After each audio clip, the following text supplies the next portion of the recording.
महिला बचत गटांकडून कर्जाचे हप्ते वसूल करणाऱ्या वित्तीय संस्थांवर कारवाई करण्याच्या मागणीसाठी बहुजन विकास आघाडीच्या वतीनं जिल्हाधिकारी कार्यालयासमोर निदर्शनं करण्यात आली।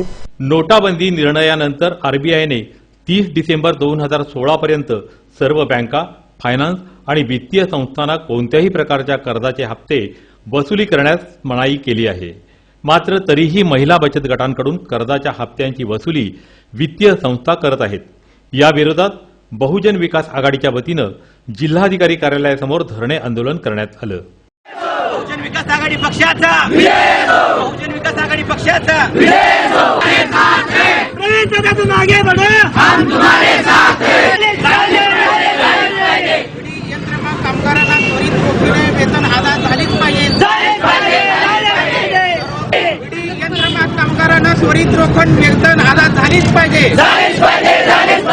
सर्व बँकाचे एटीएम त्वरित सुरळीत झालीच पाहिजे।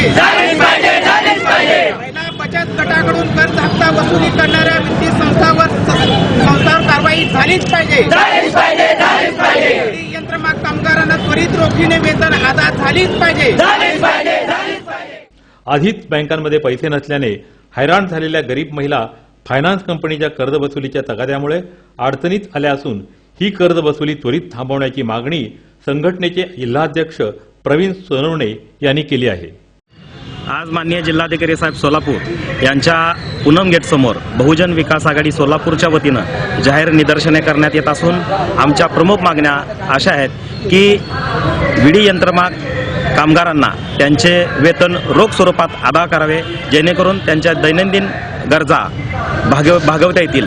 त्याच पद्धतीनं नोटाबंदीमुळे जो काय अर्थव्यवस्था ढासळलेली आहे आणि दैनंदिन जीवनामध्ये सर्वसामान्यांची जे ससेहोलपट होत आहे, तर त्या संदर्भामध्ये बँकेच्या वाढत चाललेल्या लांबच लांब रांगा यात कुठेतरी थांबल्या पाहिजेत आणि सर्वसामान्य नागरिकाला एक स्वच्छंद जीवन जगता यावं, त्यांचं दैनंदिन जीवन जगता यावे यासाठी सर्व राष्ट्रीयकृत बँकांच्या एटीएम सुविधा त्वरित झाल्या पाहिजे। आणि त्याच पद्धतीनं वित्तीय संस्था ज्या शासनाचा आदेश असून देखील कर्ज वसुलीचे हप्त्याचे कर्ज वसुलीसाठी तकादा लावला जात आहे, तर तो कुठेतरी थांबला पाहिजे।